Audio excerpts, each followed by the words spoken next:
Jaya Radha Madhava Kunja Vihari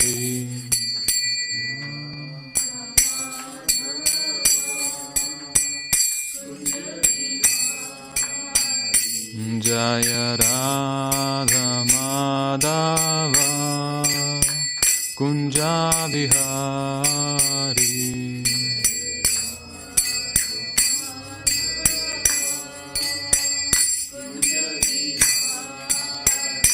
Jaya Gopijana Vallabha Girivaradhari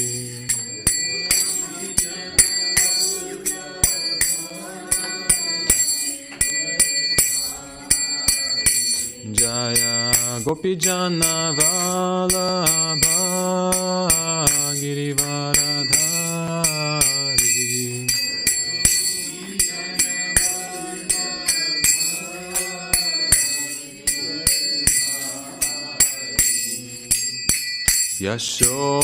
Yashodanandana Brajajana Ranjana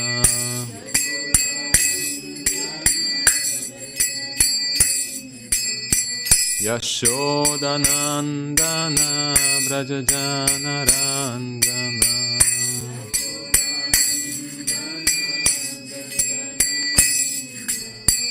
Yamuna Tira Vanachari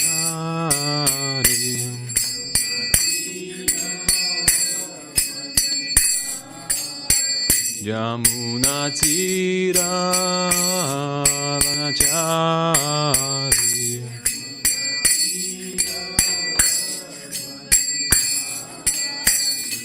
Jaya Radha Madhava Kunja Vihari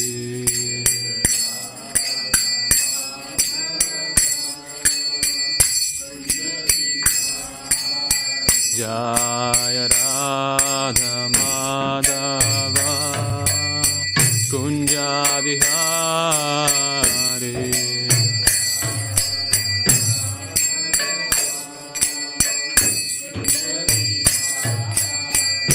Jaya Gopijana Vallabha Girivaradhari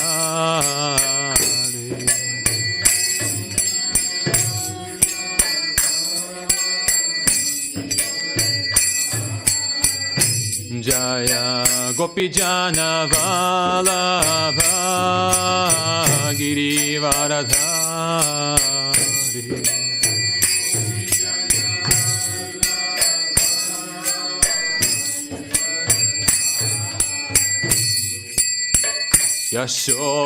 Yashodanandana Brajajana Ranjana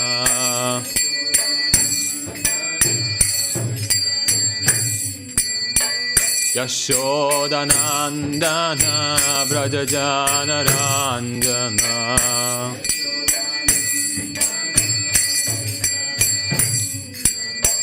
Yamuna Tira Vanachari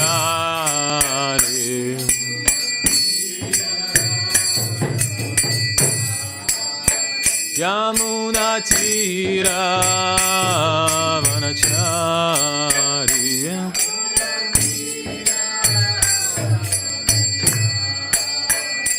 Jaya Radha Madhava Kunja Vihari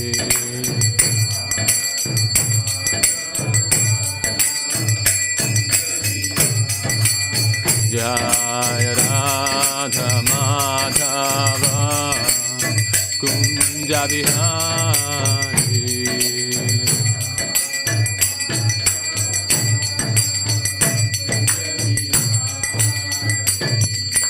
Hare Krishna Krishna Krishna Hare Hare Hare Rama Rama Rama Hare Hare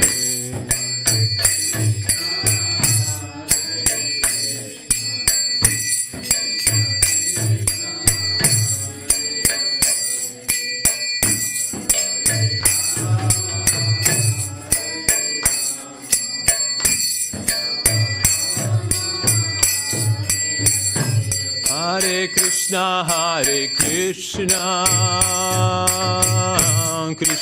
Krishna Hare Hare, Hare Rama Rama Rama Hare Hare.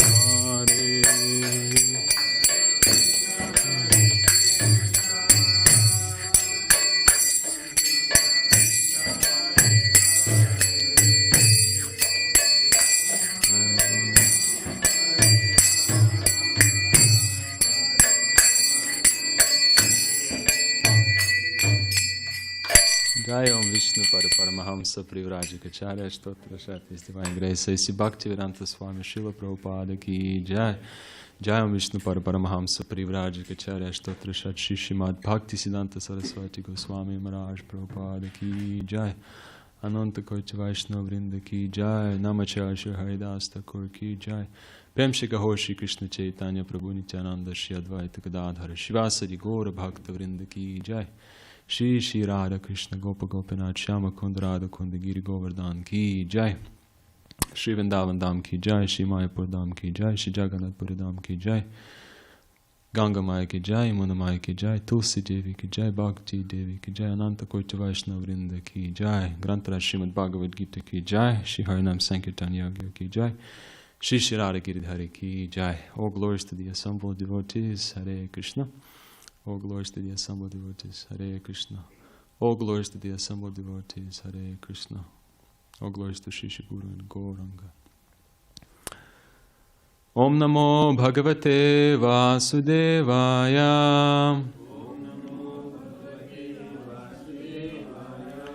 Om Namo Bhagavate Vasudevaya.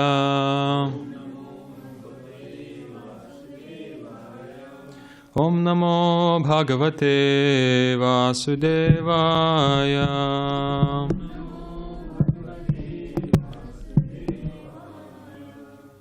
Okay, so welcome everyone to the Saturday lecture of Bhagavad Gita.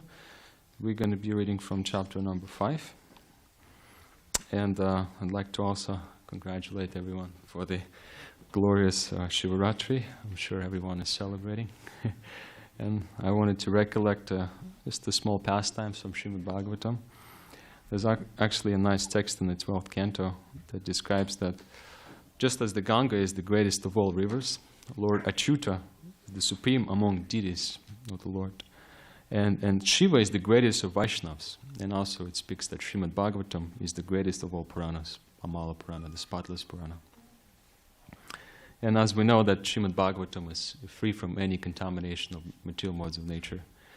So devotees of Lord Vishnu, Krishna, we try to worship Srimad Bhagavatam by hearing, by studying Srimad Bhagavatam, and by trying to recite Srimad Bhagavatam. And so what I wanted to recollect as a pastime, I like, is when Lord Shiva was attending the sacrifice, Daksha Yagya. And I specifically admired the quality of Pandita Samadarshana of Lord Shiva when he was in complete sameness and he did not want to offend anyone and participate in these arguments with Daksha. So he just left the arena.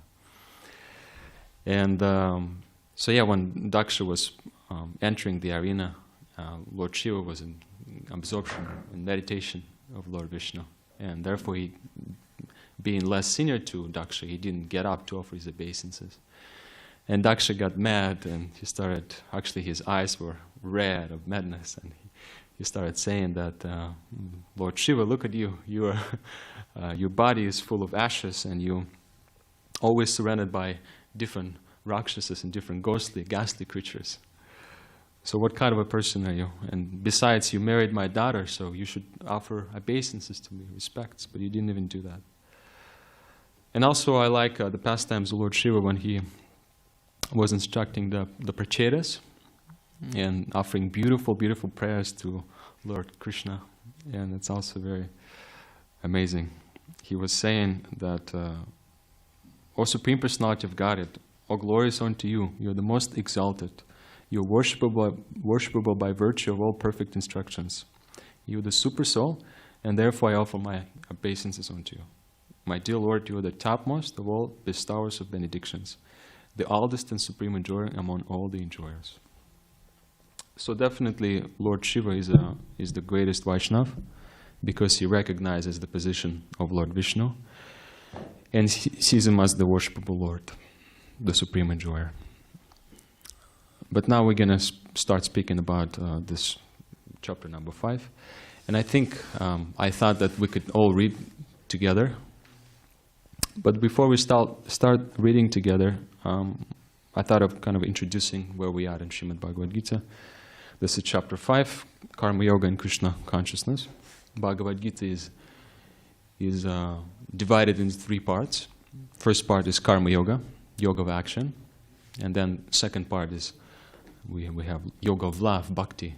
And the third part is Jnana Yoga, Yoga of Knowledge.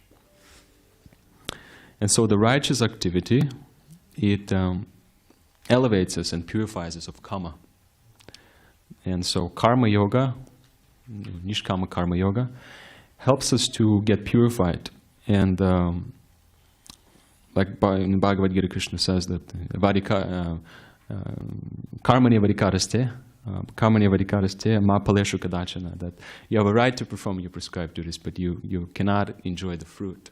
And you also have to not be attached to not doing your duties, because any attachment, whether it's positive or negative attachment, it causes bondage, and it doesn't lead to the path of salvation. And in the case of Arjuna, when he was offering or giving us different arguments of why he doesn't want to fight in the beginning, it's also sort of attachment. And Krishna, besides that, he was saying that inaction is sinful, because if we abandon our duty, it's a neglect, and it's a sinful mentality. So yeah, as Gorakesha Prabhu was saying, that sometimes people, they want to just renounce everything and give up the duties and go to the forest, to Himalayas to meditate. But it's not very practical. Even if you go with the purpose of trying to really absorb in spiritual practice, sooner or later we find that it's difficult. The senses and the mind, we're struggling. Krishna says it's a constant struggle, karshati. So therefore, sooner or later, the senses overpower, and just by sitting still, we can't achieve much of the spiritual advancement in this age, unfortunately. So therefore, Arjuna was recommended by Krishna to fight as a matter of duty. But that's actually not the highest principle of Bhagavad Gita in understanding the position, the subordinate position before the Lord. What do you think would be the highest position, besides fighting as a matter of duty?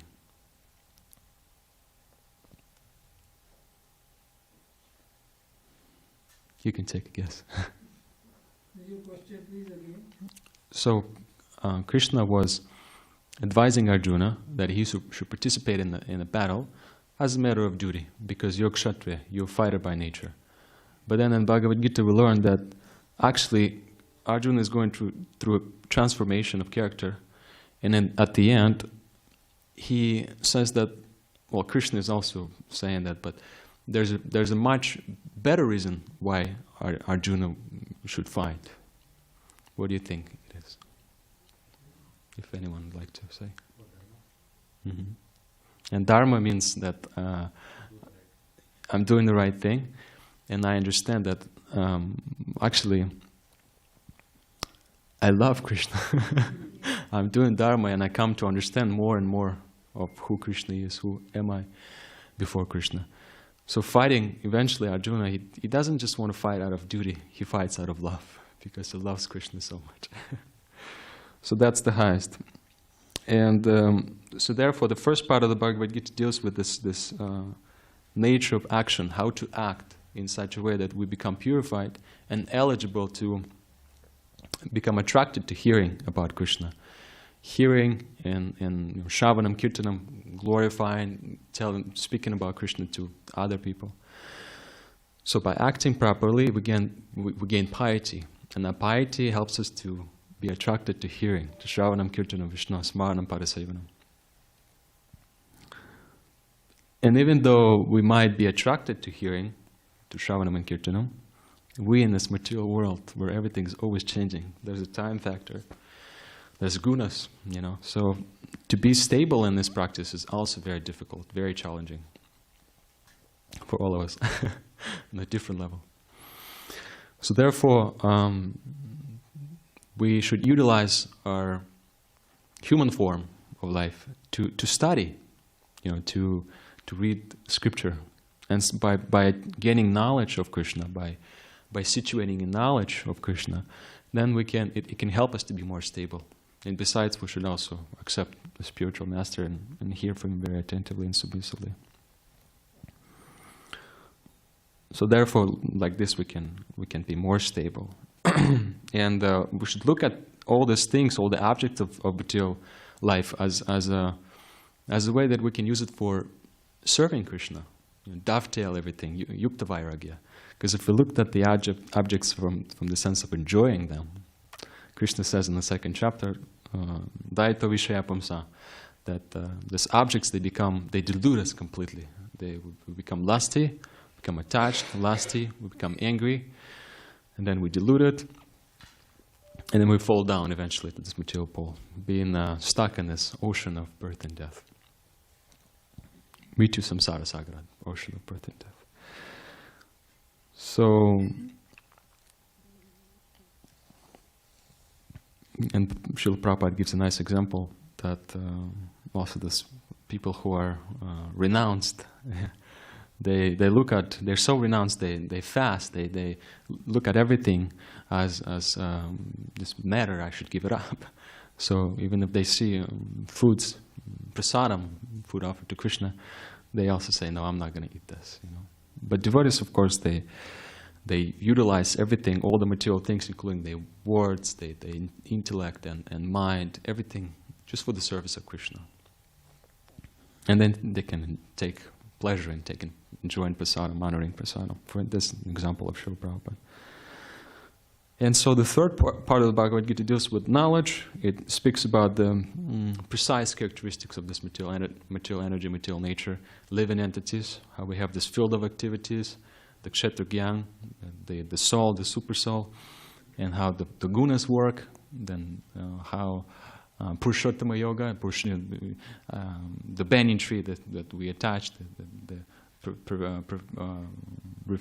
perverted reflection, from this spiritual world in this material world, and that we just from one branch until another, we're just being kicked around, And so Krishna recommends that we can cut off that attachment by knowledge, and also we can also do bhakti, devotional activity to the Supreme Lord. And so it starts with acting in Krishna consciousness by karma yoga. And I think we should begin. And I think there's quite a few of us here, so we can maybe each read for maybe 3 texts. Would you all like to participate in reading? Okay. So I'll begin with 3 texts. And then we can continue. Okay, so Arjuna uvacha sanyasam karmanam Krishna punar yogam cha samsasi yatre tayorekam tanme bruhi sunishchitam. Arjuna said, O Krishna, first of all you ask me to renounce work, and then again you recommend work with devotion. Now will you kindly tell me definitely which of the 2 is more beneficial? The personality of God replied, the renunciation of work and work in devotion are both good for liberation. But of the 2, work in devotional service is better than renunciation of work. One who neither hates nor desires the fruits of his activities is known to be always renounced. Such a person, free from all dualities, easily overcomes material bondage and is completely liberated, O mighty Arjuna. So, maybe you can continue, Prabhu, from text number 4. Mm-hmm. Text number 2? Number 4. Number 4. Already gone to number 4. Mm-hmm. If you like to maybe stop and inquire or read a purport, that's also nice. If you think that we should get more into it. Sankhya yogo prathad balaha pravadanti na panditaha ekamapyastitaha samyak gubh yor vindate phalam. The translations: only the ignorant speak of devotional service, Karma Yoga, as being different from the analytical study of the material world, Sankhya. Those who are actually learned say that he who applies himself well to one of these paths achieves the results of the both.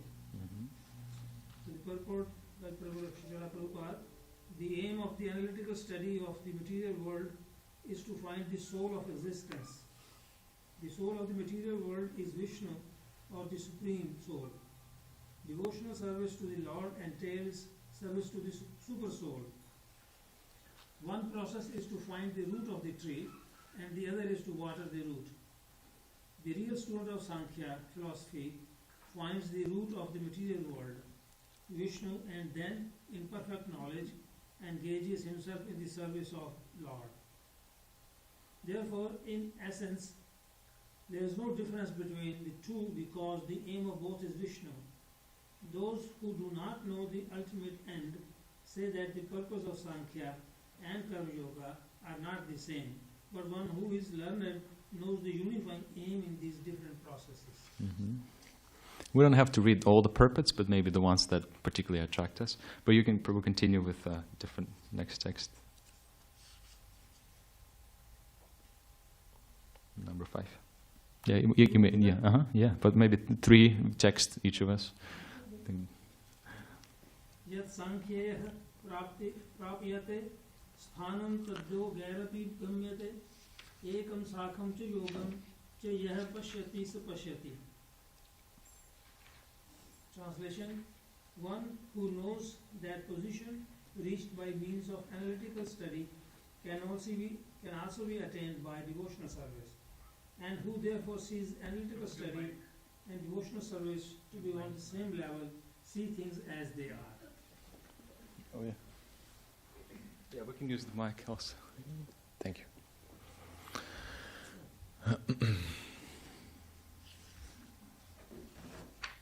Text 6.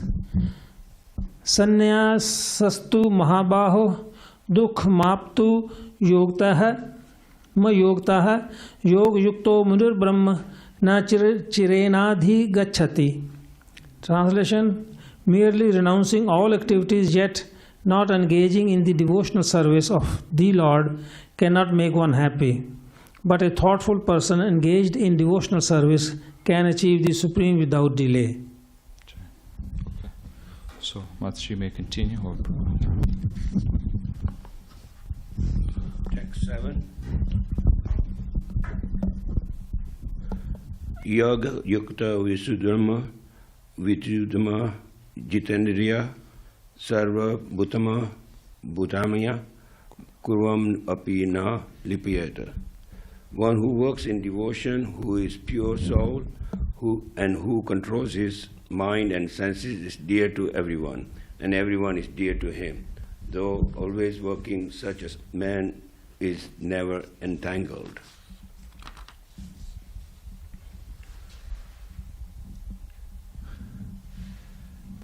Naiva kinchit karomati yukta manyata tatvavit pasayan srivan spasam jigaram asnam gachan swapam swam pralapon visrajan grahaman anmishan nimishan api indravani Dimitri su vartanta iti dharmanyan. A person in the divine conscious, although engaged in seeing, hearing, touching, smelling, eating, moving about, sleeping and breathing, always knows within himself that he actually does nothing at all, because while speaking, evacuating, receiving, or opening or closing his eyes, he always knows that only the material senses are engaged with their objects and that he is aloof from them. Okay. Yeah, he can probably pass the mic to someone else. Okay. Hare Krishna. It's in Sanskrit? ब्रह्मण्याध्याय कर्माणि संगम त्यवक्ता करोति य लिप्यते न papin padmapatra mivam bhasa.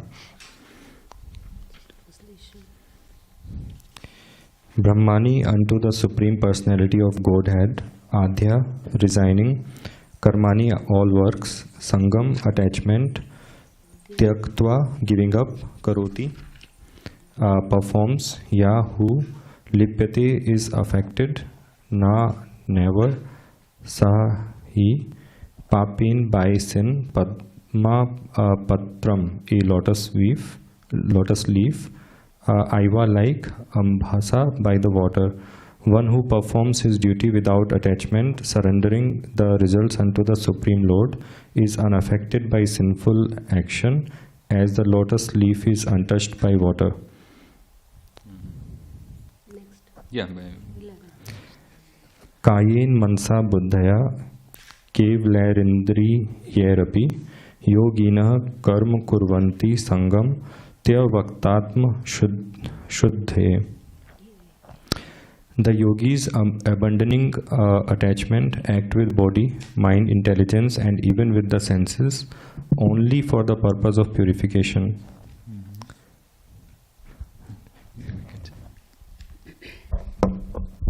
Yukta karma phalam tyaktva shantim prapnoti mapnoti nextikim ayuktah kam karyena phale sakto nibbdhyate. The steadily devoted soul attains unadulterated peace because he offers the result of all activities to me, whereas a person who is not in union with the divine, who is greedy for the fruits of his labor, becomes entangled. Sarva karmani mansa sannyayaste sukham vashi nav dware pure dehi nev kurvan karyan. When the embodied living being controls his nature and mentally renounces all actions, he resides happily in the city of 9 gates, the material body, neither working nor causing work to be done. Mm-hmm. You think he'll like to read too? This is nice. When we living being controls his nature and mentally renounces all actions or the fruits of actions, then we feel happy. All the gates become happy, illuminated by happiness. And that's, of course, the sign of mode of goodness. And of course, there's many things that kind of come up and they're so attractive and worth paying attention to. But yeah, we can continue reading. And if you have any realizations or questions along the way, you can mention them. It'd be nice. न कर्तृत्वं न कर्माणि लोकस्य सृजति प्रभु न कर्म फल संयोगम स्वभावस्तु प्रवर्तते. The embodied spirit, master of the city of his body, does not create activities, nor does he induce people to act, nor does he create the fruits of action. All this is enacted by the modes of material nature.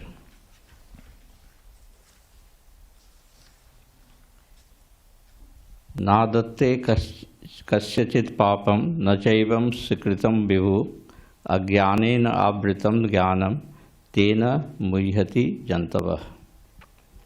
Nor does the Supreme Lord assume anyone's sinful or pious activities. Embodied beings, however, are bewildered because of the ignorance which cover their real knowledge. ज्ञानेन तु तद्ज्ञानं येषां नासिताम् आत्मनः तेषाम् आदित्यवत् ज्ञानं प्रकाशयति तत्परम्. When, however, one is enlightened with the knowledge by which nescience is destroyed, then his knowledge reveals everything, as the sun lights up everything in the daytime. Very nice.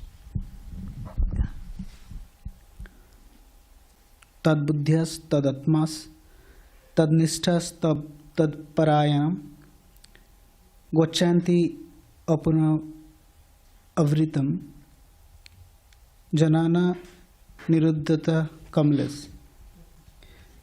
When one's intelligence, mind, faith, and refuge all other fixed in Supreme, then one becomes fully cleansed of misgiving, thorough, complete knowledge, and thus proceeds straight on the path of liberation.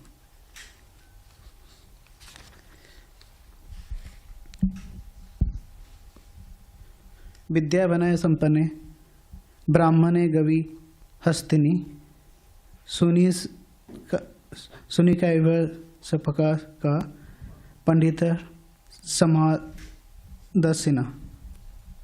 The humble suggests by virtue of true knowledge, see with equal vision a learned and gentle Brahmana, a cow, an elephant, a dog, and a dog-eater.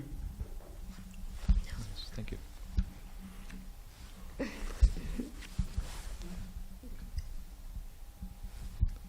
Maybe this Mataji over there, if you'd like to. Would you like to also read a few texts? Yes. All right. So, yes, so I'll continue here. This is text number 19. Ihayavatarjita sargo yesham samyastitam mana nirdoshim yasmaram brahma tasmad brahmani testita. Those whose minds are established in sameness and equanimity have already conquered the conditions of birth and death. They are flawless like Brahman, and thus they are already situated in Brahman. Na prashayat priyam prapya na dvijat prapya cha priyam stira buddhira samudho brahmavid brahmanistita. A person who neither rejoices upon achieving something pleasant nor laments upon obtaining something unpleasant, who is self-intelligent, who is unbewildered, and who knows the signs of God, is already situated in transcendence.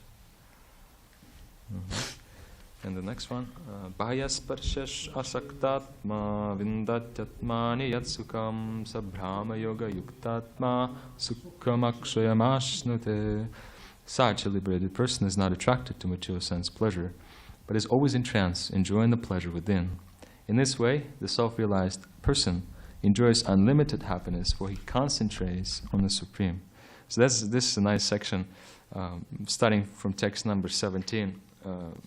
We see that Krishna is describing the way to liberation if we simply focus on the Supreme. And of course, if we, there's a whole science of how to become attracted to the Supreme. But if we do become attracted, we're the most fortunate people, because we can enjoy unlimited happiness, and we have an eternal relationship and experience with the Supreme at every moment, or at least when we think of Krishna and chant His holy name. And of course, it's not an easy position, but it's obtainable. And then, so this is text number 22, where we can continue.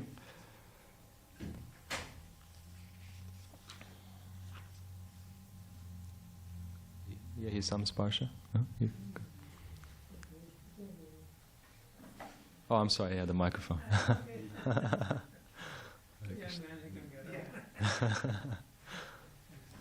Text 22. 22. ये ही संस्पर्श जा भोगा दुख योनव एवते आद्यंतवन्तः कौन्तेय न तेषु रमते बुधा.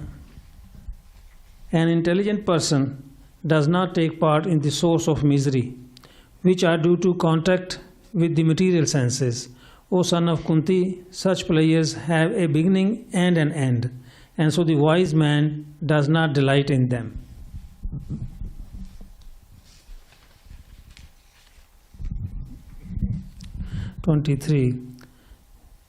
Shankonti have यह सोढ़ुम प्राक शरीर विमोक्षनात् काम क्रोध भवगम वेगम स युक्तः स सुखी नरः. Before giving up the present body, if one is able to tolerate the urges of the material senses and check the forces of desire and anger, he is well situated and is happy in this world. Text 24. योऽन्तः सुखो अन्तरारा मस्तथान्तज्योतिरेव यः स योगी ब्रह्मनिर्वाणं ब्रह्मभूतोऽधिगच्छति. One whose happiness is within, who is active and rejoice within, and whose aim is inward, is actually the perfect mystic. He is liberated in the Supreme and ultimately he attains the Supreme. Text 25. Labhante Brahma Nirvana Mriya Yashaha Shikshina Katmashaha Chinna Dvaidhajatatmanaha Sarva Bhuta Hite Rataha.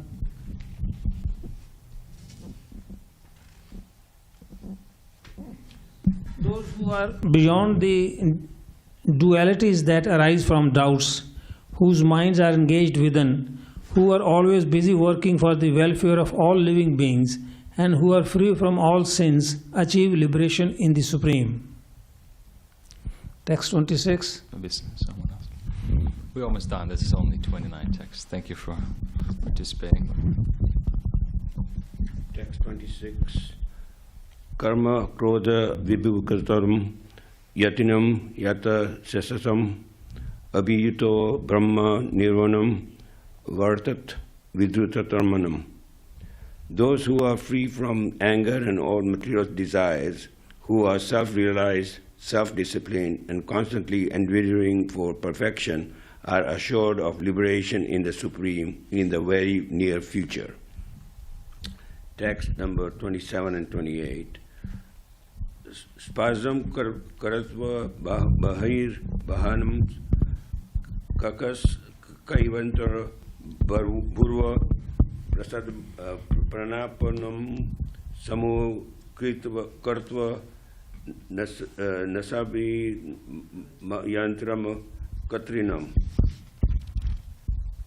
yatidriya mano buddhir munis moksha prāṇāyāma Vikataracha bhayo krodha yasada mukta evakasa. Shutting out all extreme external sense objects, keeping the eyes and vision concentrated between the two eyebrows, suspending the inward and outward breaths within the nostrils, and thus controlling the mind, senses, and intelligence, the transcendentalist, aiming at liberation, becomes free from desire, fear, and anger. One who is always in this state is certainly liberated. Text number 29.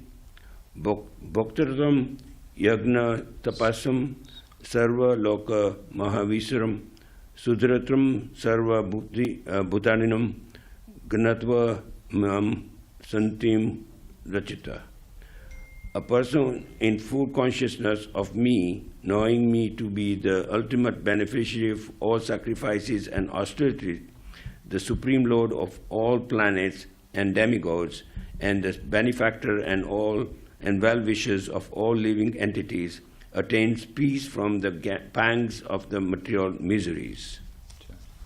Thank you so much. This is the end of the chapter number 5, Karma Yoga, Action and Krishna Consciousness. So, just to summarize, in the beginning, Arjuna, he was asking a question about what's better, renouncing work completely, or doing it in action. And actually, Krishna explains that both of these paths are acceptable shastrically, because ultimately, if you try to approach and analyze everything analytically, all this material creation analytically, then you come to the root of existence, Lord Krishna. But of course, the fastest practice is to renounce, take sannyas, but in action, meaning that you renounce the fruit and give it to Krishna. And then in the middle part of this chapter, it speaks about Nishkama Karma Yoga, how it can free us from material bondage. And I like this in commentaries. There was an explanation by Srila Prabhupada that jivas, they're given the stools of material body, their mind and intellect, and they should utilize it as a service to Krishna, use this as a service. And then the soul, have particular desires. So the soul desires, then the paramatma within the heart sanctions, and material nature fulfills that desire. So that's how initially it works. And ultimately, if we're devotees of Krishna, then all of our spiritual desires, they will come true. That's what Srila Prabhupada also stated. And knowledge of the soul and material nature in Krishna, it relieves us of ignorance. Just like that analogy, when the sun comes up gradually, it illuminates the darkness, gives us light. And then the last part of this chapter, which deals with liberation, it says we should tolerate agitations and retire from the external engagements, because the understanding that this happiness in this material world is superficial. And I realized that it's impossible to really taste something higher. And then in text 27 and 28, it is described how liberation is possible by Ashtanga Yoga. But Ashtanga Yoga, it's explained here, it's only another kind of gradual elevation to bhakti. And in the last text, very famous text, which speaks about the peace formula, just realizing that Krishna is Bhoktaram Yagya Tapasam Sarva Loka Maheshwaram and Suhridam Sarvabhutanam Gyatvam Shantam Richiti. That actually Krishna is the beneficiary, ultimate beneficiary of everyone. And he controls all of this material and spiritual creations, all the planets of demigods. And he's wishing us well. He's wishing well even the most ghastly demons. He's the best well-wisher of everyone. So we should be grateful for that. And I like this, how this chapter and commentary ends, the last paragraph specifically, especially when Srila Prabhupada says that our advancement in Krishna consciousness depends on the quality of our service. So we should always try to increase our service. And then the text, quality of our service. In the text number 25, I happen to often meditate on this text, especially when I try to distribute this Bhagavad Gita to different people. We go out and share this knowledge with everyone on the street that we meet. And it's a very important text because it speaks about how we should be humble. It says, Labhanta Brahma Nirvanam, Shrekshina Kalmasha, China Dvaide Tatmana, Sarvabhuta Hiterata. It says that those who are beyond the dualities that arise from doubts, whose minds are engaged within, and who are always busy working for the welfare of all living entities, they can become, and also they're free from sins, they achieve liberation in the Supreme.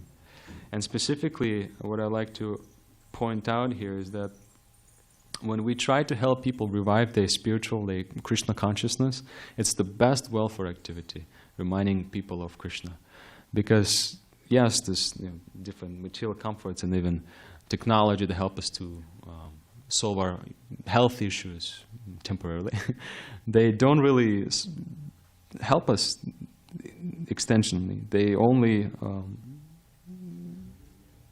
just relieve a certain thing for a while, temporarily, but the ultimate disease is not cured. So therefore, the actual help that we can give people is if we preach Krishna consciousness, if we give this literature to everyone. And of course, ourselves, we are also not pure in our preaching. So, as Srila Prabhupada was saying, our founder Acharya, that the best preaching if we just share books with them. And pure devotee, such Srila Prabhupada, can do this job perfectly. But of course, because we're in this body and we're conditioned and we have so much time on our hands, we should utilize that time trying to work and serve Krishna.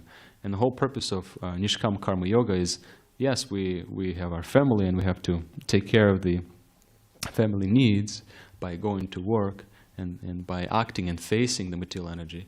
But if we dedicate ourselves to the spiritual practice of japa meditation, singing the bhajans for the spiritual master, and always meditating on Krishna like that. And also, for instance, when we leave for work, we go to work in proper consciousness that I'm working for Krishna. I'm not just working to enjoy myself. And if I set up that mood and continue in this consciousness, then eventually Krishna will be pleased with us.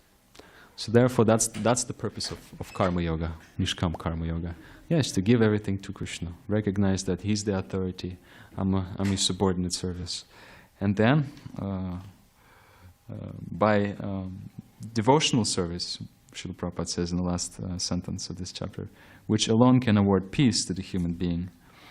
We see that it is the highest perfection of life. So the benefit of that is that we can taste that peace and we'll be situated in happiness, living life with a purpose. So that's all I prepare for today, and I really thank you for participating in this discussion and reading. If you have anything else to add, please feel free to do so. We still have a little bit more time. But if not, we can adhere and continue with prasadam and take prasadam. Mm-hmm. Thank you very much, Dvijamani Das. Very nice. Hare Krishna. Made everybody read and participate. Very auspicious. Because yes, we're reading on the day of Shivaratri, and Shiva is the greatest Vaishnava, so he definitely appreciated the fact that we came together in Sadhu Sangha and read Bhagavad Gita. Thank you very much. Thank you so much. Hare Krishna. We'll have prasadam now. I think it's outside. And at 8:15 to 8:30, there is last darshan for 15 minutes.